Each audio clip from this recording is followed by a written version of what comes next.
Well, we had our Nintendo Direct that featured most of Donkey Kong Bonanza, and I have to say, the Nintendo Direct actually made me a lot more excited for this game than I thought possible. Usually, I don't watch a lot of these Nintendo Directs simply just because I don't want to, get spoiled by anything that I see in there. But I was on the edge of whether or not, Donkey Kong Bonanza would be a game that I would be interested in, right? But the Nintendo Direct did a lot to really persuade me into getting it. Now, there's a lot of debate going on right now in terms of the Mario lore, is this being a retcon to the lore for the Mario lore? Is this a reboot? Is there time travel involved? Is it de-aging? Is there some sort of transformation blah stuff going on? No, we don't actually know. We really don't know much about like the full length of what the story is going to be for Donkey Kong Bonanza. We'll have to wait until next month to actually really get to the nitty-gritty of that lore. But it's going to be an interesting debate and topic to talk about in this video, as well as some of my own personal thoughts about the game.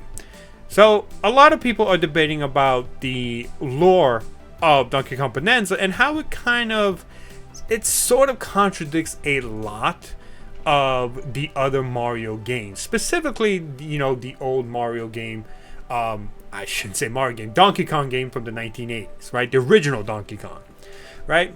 So many people have noticed that Pauline, who I guess Shigeru Miyamoto once said that the lady from the original Donkey Kong was Pauline, or is Pauline.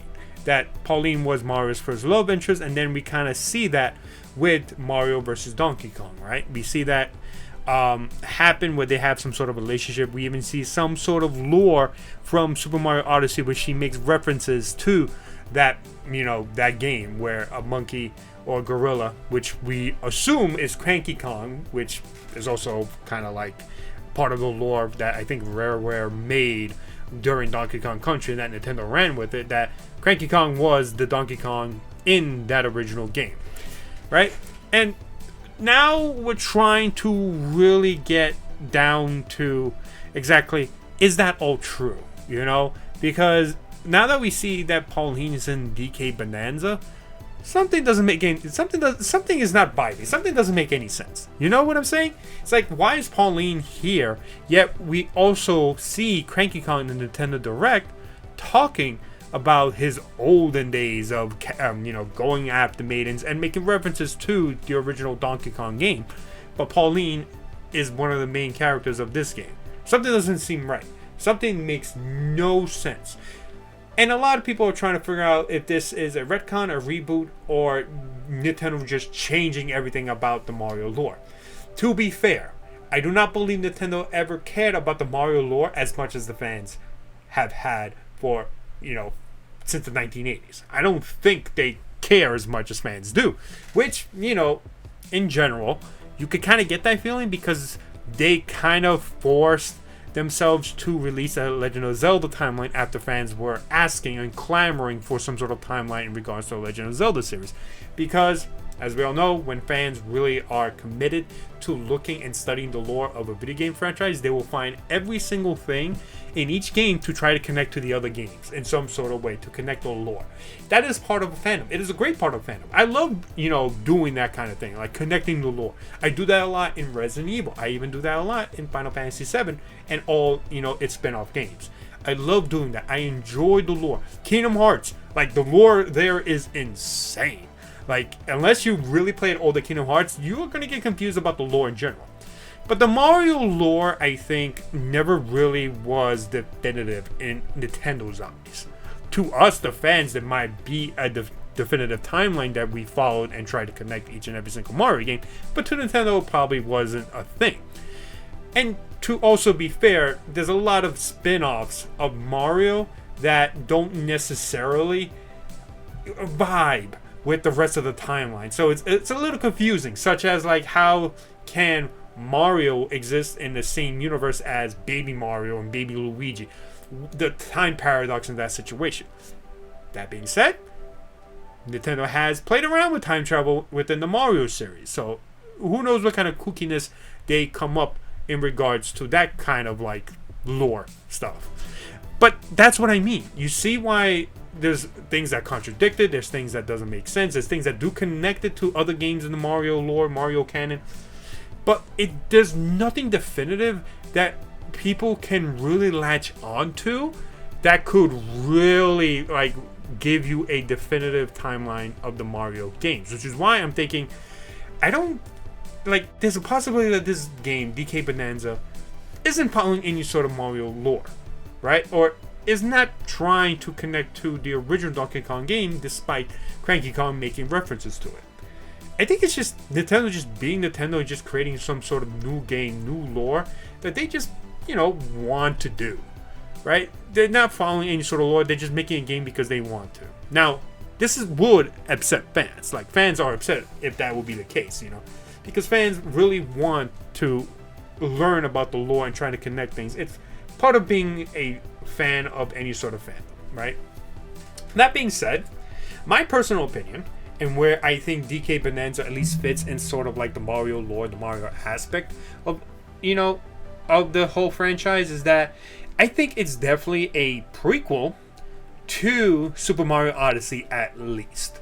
Because to me, it fits more as a prequel to Super Mario Odyssey if Pauline is really, 13-year-olds at that time, without any time travel shenanigans or any sort of like, de-aging sort of thing, transformation sort of thing, and so on.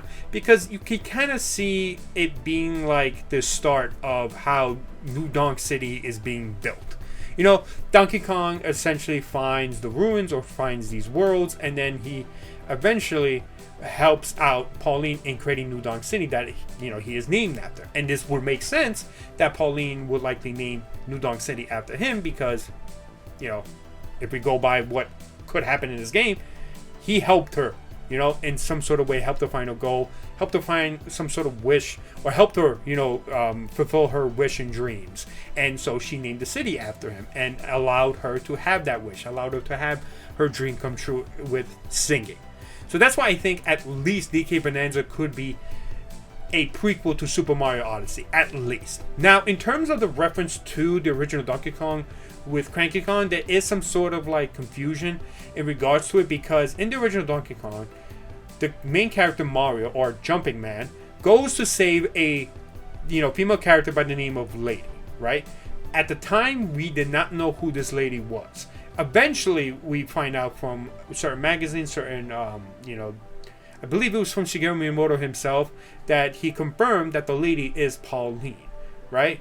And that the Mario is Mario, the Jumping Man is Mario, and this was like the beginnings of Mario, or at least the beginning of Mario versus Donkey Kong, right? But what I think this is going to lead to, right, is that what we do know is that the original Donkey Kong from that game is Cranky Kong, based off of Donkey Kong Country lore. And every single time Cranky Kong is like mentioned at all in any other Mario or Donkey Kong game, he always makes a reference to that original game. So it's safe to assume that is Cranky Kong. To me, and I know a lot of people probably do not view this because this is more of like a game theory video that MatPat made years ago, that Jumping Man is Mario's father and that the lady is Pauline. Well, I personally believe that what they are doing with DK Bananza is that they are not necessarily rebooting it, but they're following a certain timeline that revolves around Super Mario Odyssey. Or it could literally be a new timeline that focuses on more of that lore of the Mario world. You know what I'm saying? The best way I could put it is that similar to how, like, in Legend of Zelda, the timeline branches off into 3 different branches, it could be something similar to that, right? Where we have DK Bananza, then we have Super Mario Odyssey, and then Donkey Kong is the beginning of the game, and at some point it branches off into that, right? And that's why there's references to it. But the major thing would be is that if this is the case, if this is how they're going to do this, and this is how they start like this new lore in regards to Mario and Donkey Kong, it's quite possible that the original Donkey Kong or Cranky Kong, he did not face actual Mario, but he faced Jumping Man, who could be Mario's father, right? If we go with that idea that Jumping Man is Mario's father, right, then it's possible that the lady that he saves isn't necessarily Pauline. Again, in the original Donkey Kong, we don't actually know who that is. Some people will say, well, that's just Pauline. Shigeru Miyamoto confirmed that. But again, looks like it's a start of like a new reboot of a new timeline of, Mario lore. So what if that lady is not actually Pauline? What if that lady turned out to be Mario's mom, for example, right? Mario as in, Mario's mom as in the Mario that we know. We know Mario and Luigi's mom. And Jumping Man, Mario's dad, is the one that goes and saves her. Thus, that would align with the sudden appearance of Pauline at 13 years old in Donkey Kong Bananza. Because that Donkey Kong is not the same Donkey Kong that goes with the Donkey Kong for the 1980s.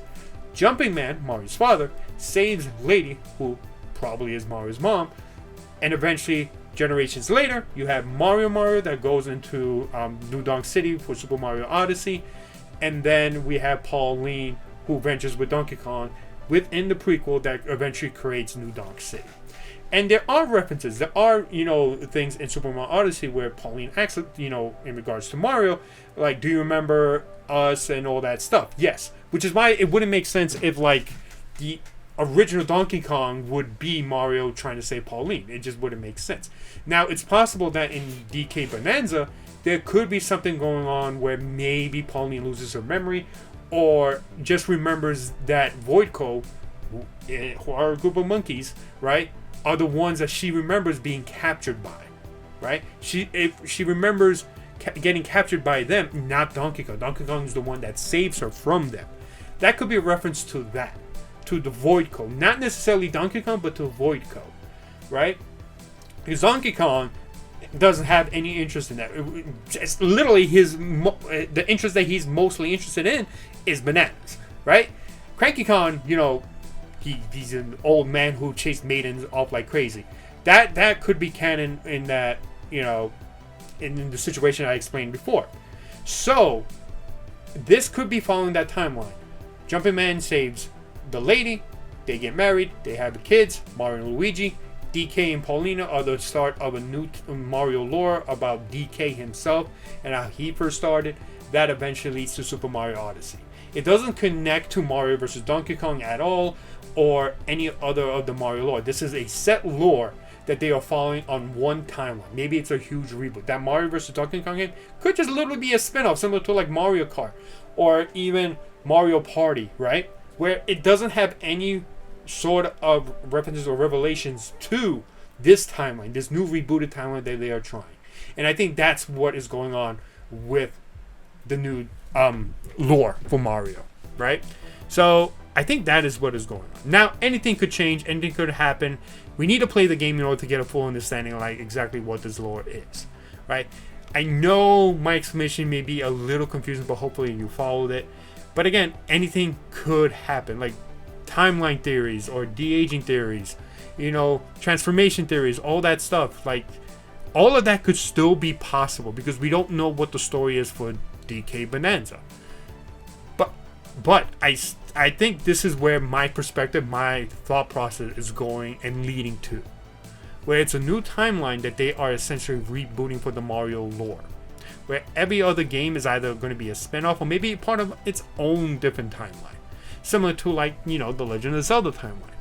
But I think at the end of the day, Nintendo does not care much about the Mario lore as much as the fans do. And they are just doing whatever. And they figured Pauline will be a perfect character to partner up with Donkey Kong for this adventure. It could literally just be that. Right? But in terms of the Mario lore, I think that what I've explained in this video is where they're headed. Let me know in the comments what you think. Let me know in the comments what you believe is happening and what you hope that could happen. Like I said, I'm just making up a theory, to try to understand and connect everything else. We will see eventually next month, July 17th, I believe, when DK Bananza comes out, and I am excited to check it out. The Nintendo Direct made me really excited for this game. I love the the meta duo of the big, tough, strong, kind of sweetheart character that journeys with the smaller, kid type that they go on this grand adventure. Then it gets emotional, kind of like in Monsters Inc. or Wreck-It Ralph. I fully believe we're going to see something like that. It's going to really make us emotional. It's a really nice trope to see. So we will see. And again, let me know in the comments what you think is going to happen in terms of not only the Mario lore, but also DK Bananza. And we will see. We'll have to wait until next month. But I'm excited. And yeah, thank you so much for watching. I'll see you guys next time.